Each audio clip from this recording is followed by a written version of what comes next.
ನಮಸ್ತೆ ವೀಕ್ಷಕರೇ, welcome to our blog. ಇವತ್ತು ನಾನು ನಿಮಗೆ ಪಾಲಕ್ ಪನ್ನೀರ್ ರೈಸ್ ಬಾತ್ ಮಾಡೋದು ಹೇಗೆ ಅಂತ ತೋರಿಸ್ಕೊಡ್ತಾ ಇದ್ದೀನಿ. ಅದಕ್ಕೆ ಬೇಕಾಗಿರೋ ಸಾಮಗ್ರಿಗಳು: ಫಸ್ಟ್ ನಾನು ಪಾಲಕ್ ಮತ್ತು ಕೊತ್ತಂಬರಿ ಸೊಪ್ಪು ತಗೊಂಡಿದ್ದೀನಿ. ನೋಡಿ, ಕೊತ್ತಂಬರಿ ಸೊಪ್ಪು, ಹಸಿಮೆಣಸಿನ್ಕಾಯಿ, ಶುಂಠಿ ಬೆಳ್ಳುಳ್ಳಿ ಪೇಸ್ಟ್, ಇದಿಷ್ಟು ಮಿಕ್ಸಿಗೆ ಹಾಕೊಂಡ್ಬರೋಣ. ನೋಡಿ, ಪಾಲಕ್ ಹಾಕ್ಕೊಳ್ತಾ ಇದ್ದೀನಿ. ಪಾಲಕ್ ಸೊಪ್ಪು ಮತ್ತು ಕೊತ್ತಂಬರಿ ಸೊಪ್ಪನ್ನ ಹಾಕೊಳ್ಳೋಣ. ಹಾಕೊಂಡೋದಕ್ಕೆ ಹಸಿಮೆಣಸಿನ್ಕಾಯಿ, ನಾನು ಸ್ವಲ್ಪ ಮೀಡಿಯಂ ಖಾರ ಇದೆ, 7ರಿಂದ 8 ತಗೊಂಡಿದ್ದೀನಿ. ಹಸಿಮೆಣಸಿನ್ಕಾಯಿ ಹಾಕೋಣ. ಶುಂಠಿ ಬೆಳ್ಳುಳ್ಳಿ ಪೇಸ್ಟ್ ಇದನ್ನ ಹಾಕೊಂಡು ಮಿಕ್ಸಿ ಮಾಡ್ಕೊಳ್ಳಿ. ನೀರು ಹಾಕೊಂಡು ಇಷ್ಟು ನೋಡಿ, ಸ್ವಲ್ಪ ನೀರು ಹಾಕೊಳ್ಳಿ. ಸ್ವಲ್ಪ ನೀರು ಹಾಕೊಂಡು ಮಿಕ್ಸಿ ಮಾಡ್ಕೊಂಬರೋಣ.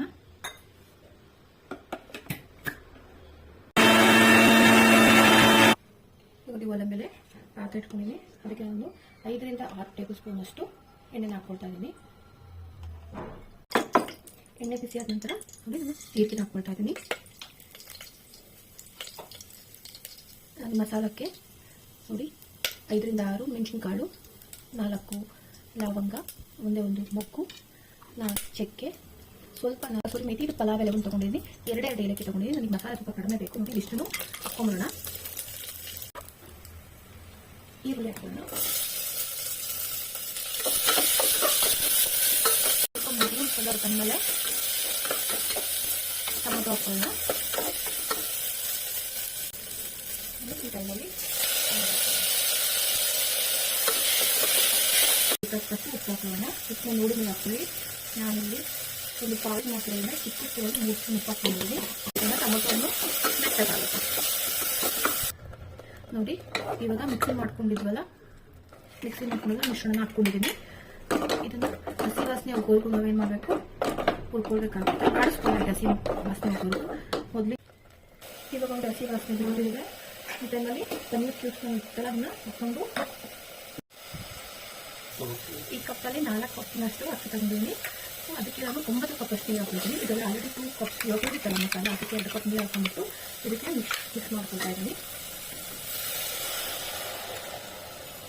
ಇವಾಗ ನೀರು ಹಾಕೊಂಡು ಅದನ್ನ ಕುದಿ ಬರಬೇಡ ಅಂತ ಒಂದು ಕುದಿ ಇದಾಗಲೇ ಹಾಕಿದರೆ ಪಲಾವ್ ಬಂದ್ಬಿಟ್ಟು ಈ ಪನ್ನೀರ್ ಮತ್ತು ಪಾಲಕ್ ಪನ್ನೀರ್ ರೈಸ್ ಮೆತ್ತಗಾಗ್ಬಿಡುತ್ತೆ. ಸೊ ಅದಕ್ಕೋಸ್ಕರ ನೀವು ಸ್ವಲ್ಪ ನೀರು ಬಿಸಿ ಆದಮೇಲೆ ಹಾಕೋಣ ಅಂತೆ. ನಾನು ನೋಡಿ ಆಲ್ರೆಡಿ ಅಕ್ಕಿನ ತೊಳೆದು ಬಿಟ್ಟು ಇಟ್ಕೊಂಡಿದ್ದೀನಿ ಸೈಡಿಗೆ. ನೋಡಿ, ನೀರು ಒಂದು ಕುದಿ ಬಂದಿದೆ. ಈ ಟೈಮಲ್ಲಿ ಅಕ್ಕಿ ಹಾಕೊಳ್ಳೋಣ.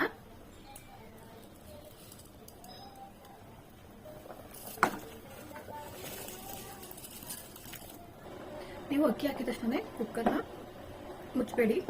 ಒಂದು ಕುದಿ ಬರೋವರೆಗೂ ಬೇಯಿಸ್ಕೊಂಡು ಅಕ್ಕಿ ಹಾಕ್ಕೊಂಡು ಒಂದು 5 ಮಿನಿಟ್ಸ್ ಬೇಯಿಸ್ಕೊಳ್ಳಿ. ಒಂದು ಅರ್ಧ ಬೆಂದಿದೆ ಅಂದ ನಂತರ ಕುಕ್ಕರ್ನ ಮೇಲ್ಗಡೆ ಮುಚ್ಚಳ ಮುಚ್ಚಿಬಿಟ್ಟು 2 ವಿಷಲ್ ಹಾಕಿಸ್ಬೇಕು. ಇಲ್ಲ ಅಂತಂದ್ರೆ ಏನಾಗುತ್ತೆ ಅಂತಂದರೆ ಎಲ್ಲ ಮಸಾಲನ ಮೇಲೆ ಉಳ್ಕೊಂಡ್ಬಿಡುತ್ತೆ, ಕೆಳಗಡೆ ರೈಸ್ ಉಳ್ಕೊಂಡ್ಬಿಡುತ್ತೆ.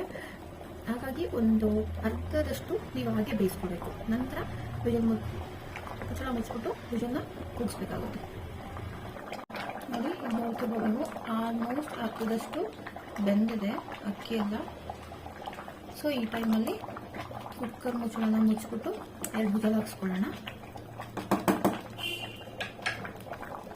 ಕುಕ್ಕರ್ ನೀಟನ್ನು ಮುಚ್ಚಬೇಕಾದ್ರೆ ಯಾವಾಗಲೂ ಫ್ಲೇಮ್ನ ಕಡಿಮೆ ಮಾಡ್ಕೊಂಡು ಆಮೇಲೆ ಕುಕ್ಕರ್ ವಿಷಲ್ನ ಮುಚ್ಚಿ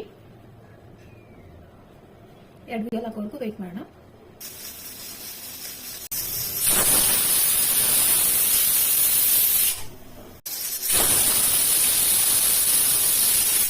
ಹೋಗಿದೆ. ಇವತ್ತು ತಗೊಂಡಿದ್ದನ್ನ ನೋಡಿ, ಎಷ್ಟು ಚೆನ್ನಾಗಿ ಬಂದಿದೆ. ಈ ಥರ ಒಂದ್ಸರಿ ತಗೊಂಡ್ಮೇಲೆ ನೀಟಾಗಿ ಮಿಕ್ಸ್ ಮಾಡ್ಕೊಳ್ಬೇಕು. ನೋಡಿ, ನೋಡ್ತಿರ್ಬೋದು ಎಷ್ಟು ಚೆನ್ನಾಗಿ ಬಂದಿದೆ ಅಂತ. ಈ ರೀತಿ ಒಂದ್ಸರಿ ನಿಮ್ಮನ್ನ ಟ್ರೈ ಮಾಡಿಬಿಟ್ಟು ಹೇಗಿದೆ ಅಂತ ಕಮೆಂಟ್ ಬಾಕ್ಸಲ್ಲಿ ತಿಳಿಸ್ಕೊಡಿ. ನೋಡಿ, ಒಂದು ತಟ್ಟೆಗೆ ಸರ್ವ್ ಮಾಡ್ಕೊಂಡಿದ್ದೀನಿ. ಈ ರೀತಿ ನೀವು ಮನೇಲಿ ಮಾಡ್ಕೊಳ್ಬೋದು.